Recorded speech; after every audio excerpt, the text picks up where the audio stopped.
Hi, welcome to Hunter Gatherer Cooking. We're live from the Stalking Show 2025. We are coming to the end of the second day now. It has been a fantastic show, but I am joined by Tomo. I am joined by... I can't speak, can I? You can tell Don't it's the worry. end. Tom is shorter. I'm joined by Tom from Artemis Hunting, who's going to have a chat about effectively hunting abroad, really, isn't it? Yeah. And even in the sort of the warm up to hitting record, I've actually learned quite a bit. But talk about a little bit about obviously perhaps your background, and then we'll get into the business. Yeah, I mean, I grew up in hunting family, and the hunting has been part of our family for generations. And I'm coming from Croatia, so it used to be part of ex-Yugoslavia and so on. But through all these centuries and so on, hunting was actually strictly managed from the beginning. So that's why we never lost any of the large predators, any of the species, because it was always monitored and maintained. And yeah, I mean, the country took the responsibility. Then people like vets and so on, they helped us. So it's like a circle of highly educated people and people with lots of experience in hunting, all doing the same cause, and that is to have sustainable management. So every year we have slightly more animals, even though government would like to have it still, you know. But it's actually growing still. But it's growing, because the problem is that we have less and less hunters because of so many reasons, but it's still popular. Yeah. And it's not easy to go and shoot, for example, bear. You have only 150 tags per year. Some of them are killed by train, some of them on the roads. So that goes to our quota. And oh, right, okay. So, so everything is really So tricky. if something is killed via another cause, that's still out of the quota? Yeah. Right, okay. So you never overshoot the plan. If you have some diseases and so on, or too many damage caused by wolves or elements, then we can lower that quota for ourselves. Right. But we have to justify it to the government bodies. And James from JAF introduced us. Yeah. And he was telling me that you are responsible, play a vital role in the management plans? Yes, as an outfitter, agent, and somebody who loves hunting and lives hunting, I am responsible for every single quarry that we take, for in every hunting ground, because we have concessions, and some of them are privately owned by companies, some of them are just by syndicate or hunting clubs. Whatever it is, wherever I go, I have to be sure that it's managed properly by the leaseholders, and also in my interest is to keep that as it is, because for me it's very important when I take clients, when I go there to observe, that I see the animals, that I see the numbers, and I see also the quality of the trophies, because trophy hunting is small part but very important part that brings the money to run the concessions and pay the officials and everybody actually to have that management. Yeah. So in terms of the business then, so if I have unlimited funds and we can do anything, what sort of things can we do and where can we go? I mean, for example, Croatia has all the species in Europe except most of Asian species that we introduced to Europe. But if you want to hunt small game and then wild boar, then deer, red deer, fallow deer, roe deer, then we have bears as well. But again, so we were talking sort of offline, and what people may not appreciate is, they might hear shooting a bear and a lynx or whatever. They don't appreciate that is a quota number, a ticket that has been assigned from the government. It's not just a bunch of guys going out to kill whatever they can. It's actually, no, that's a... It is, by the law, every hunting club or concession has to do exactly what government tells them. If they don't do it, they're fined. Right. They have to pay a fine. They might lose concession. So responsibility is mandatory. You have to be responsible to the animals, but also to the government. And we are trying to find a balance in between those two to keep everything run smoothly, but also to keep animals protected from poaching. If the winters are really harsh or when we have fires in the summer, we are the first people there on the ground to help with the animals. Yeah. Nobody else. Even though we try to involve organizations who are against hunting, also for people who don't understand hunting, because it's more part of rural communities. Yeah.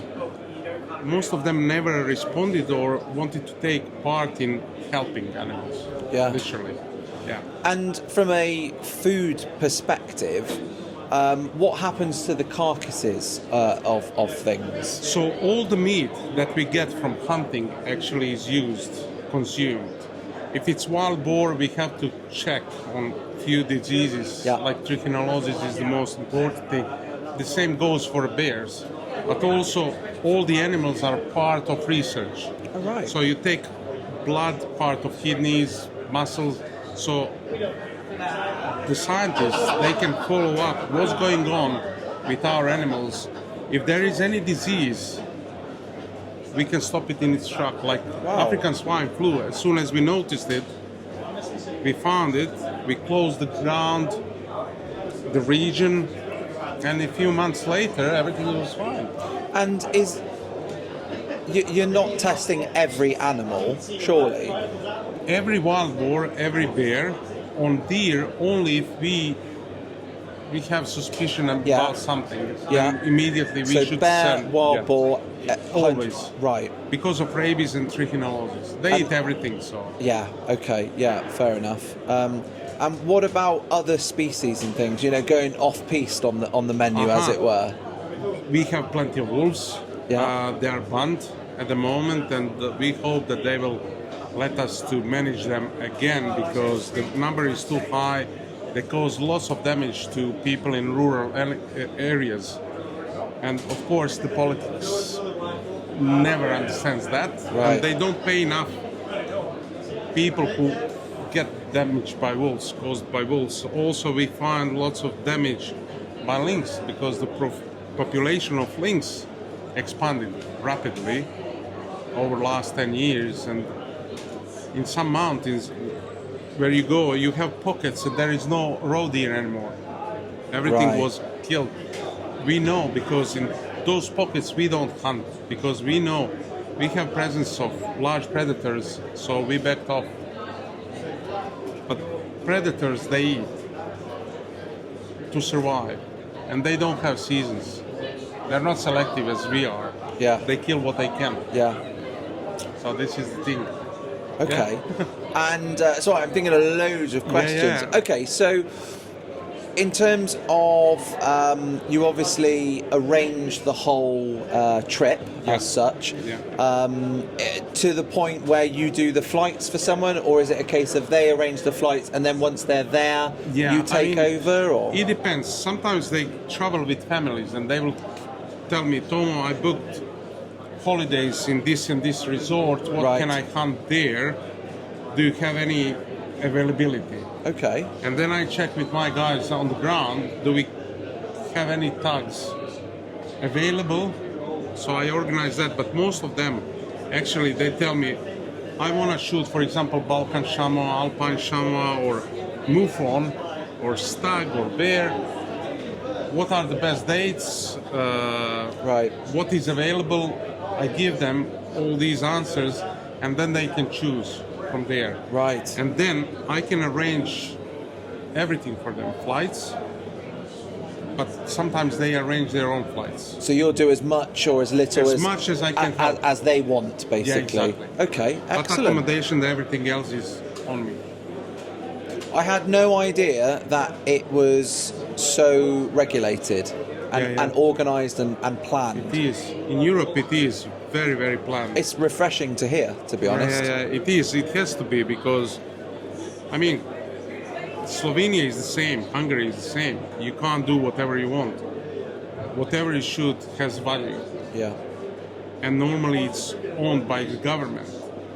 You take the lease and then you're responsible for the quota on your lease. So everything is strictly regulated, but in this respect, conflict between animals and human, it's lower than it should be or would be if we weren't there. Yeah. Especially agriculture is suffering massively from wild boar or red deer. Right. So we are there, but even though agricultural industry, they would like to wipe them off, we don't. Yeah. Yeah. So we have to find makes balance. a lot of sense. And the money that we collect from selling hunts, from our memberships, cards and so on, which are not cheap, you have to be a member somewhere to hunt.